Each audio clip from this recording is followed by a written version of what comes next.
कृष्ण भक्ति में छिपी शक्ति से कई लोग अपनी परेशानियों को पार कर अपने जीवन को नए मार्ग पर ले आते हैं। यही हुआ हरियाणा की एक युवती के साथ, जिनके परिवार ने उनके संकीर्तन और बीमारी का मजाक उड़ाया, लेकिन भगवान कृष्ण ने उन्हें अपनाया।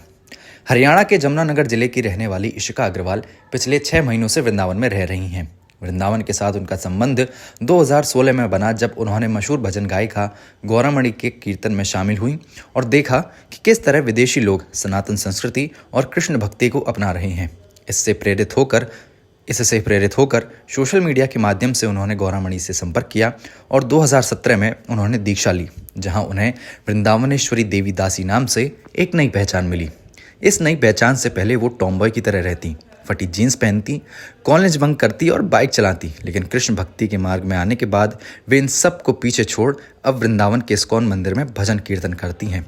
हालांकि उनके बाइक चलाने का शौक अभी भी कायम है। साथ ही सोशल मीडिया पर युवाओं को भक्ति मार्ग में आने के लिए वो प्रेरित भी करती हैं। उन्होंने बताया कि उनके कानों की सुनने की क्षमता सिर्फ 50% है, जिसका परिवार के कई सदस्यों ने मजाक भी उड़ाया। कोई उन्हें बहरी कहता तो कोई और किसी नाम से संबोधित करता, लेकिन ब्रज के नए परिवार के सदस्यों ने उन्हें कभी भी इस कमी का एहसास नहीं होने दिया और आज भी वृंदावन के इस्कॉन मंदिर में वो रोजाना भजन करती हैं। मेरा नाम है इशिता अग्रवाल, बट हमारे इस्कॉन में जब हम गुरु परंपरा को फॉलो करते हैं तो मेरे महाराज ने मेरी जब दीक्षा हुई तो मुझे नाम दिया है वृंदावनेश्वरी देवी दासी।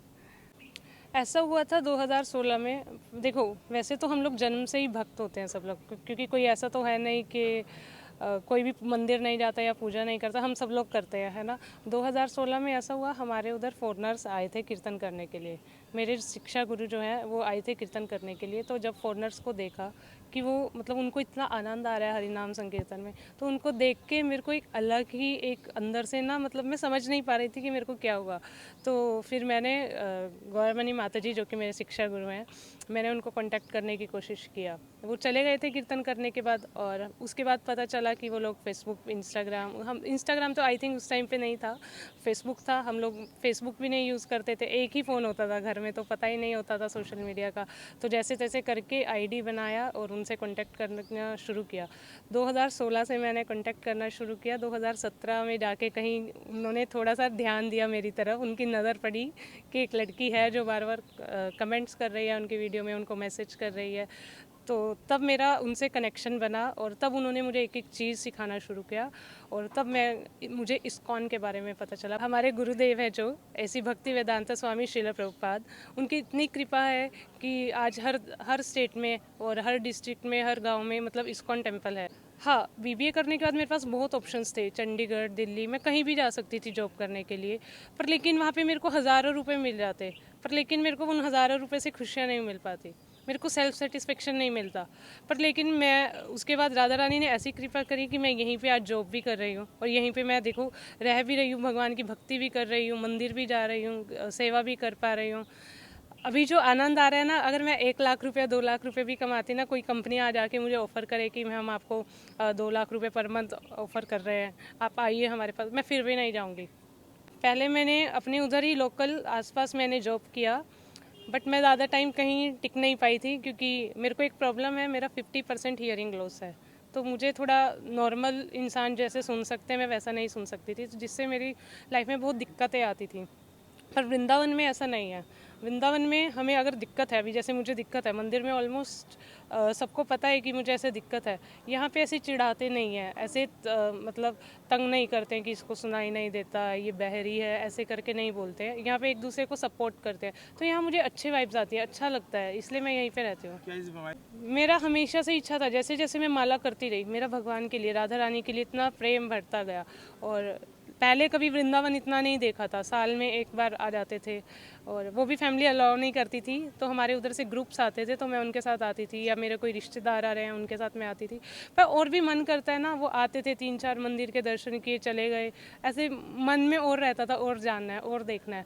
तो बस राधा रानी से एक ही प्रे थी, जैसे जन्म तो आपने दिया कहीं भी दिया, पर लेकिन प्राण त्यागने हैं, शरीर त्यागना है वृंदावन में, और वृंदावन ही चाहिए रहने के लिए। और जैसे आपके दो दोस्त हैं, नई नई टोप के कैप पहनते होंगे, एक मॉडर्न परिवेश में रहते होंगे, लेकिन वहीं आप एक तरफ तिलक लगाती हैं, कंठी पहनती हैं, क्या उससे अलग नहीं लगता? कभी उन्होंने कुछ कहा नहीं इस चीज़ के लिए?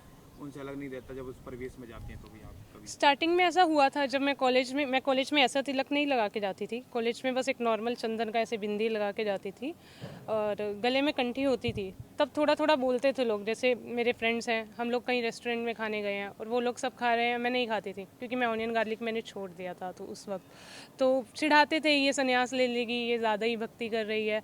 पर लेकिन अभी उल्टा हो चुका है। अभी वो लोग मुझे देख रहे हैं कि मेरी लाइफ एकदम चेंज हो गई है, एकदम मैं खुश रहती हूँ हमेशा, और उनको अपनी लाइफ में दिख रहा है कि रोज़ कुछ ना कुछ दिक्कत आ रही है, प्रॉब्लम्स आ रही है। अब वो मेरे से फ़ोन करते हैं, मेरे से पूछते हैं हमें माला करने सिखाओ, हमें बताओ एकादशी व्रत क्या होता है। तो मतलब अगर पूरे एरिया में एक ही कोई भक्त बन जाए ना, वो सबकी लाइफ चेंज कर सकता है। और मैं प्रभुपाद का वही रूल फॉलो करने की कोशिश कर रही हूँ। मैंने खुद को सुधारा, मैं खुद भी ऐसी ही थी। मैं ऐसे तो नहीं बोल सकती कि मैं बचपन से भक्त हूँ, नहीं। मैंने पहले खुद को सुधारा, खुद इम्प्लीमेंट किया, खुद प्रैक्टिस किया ये सब, और अब मैं अपने दोस्तों को, अपनी फैमिली को, मैं सबको बताने की कोशिश कर रही हूँ कि वो सब मायावादी दुनिया से निकल के भौतिक दुनिया में आए, इस स्पिरिचुअल लाइन में आए।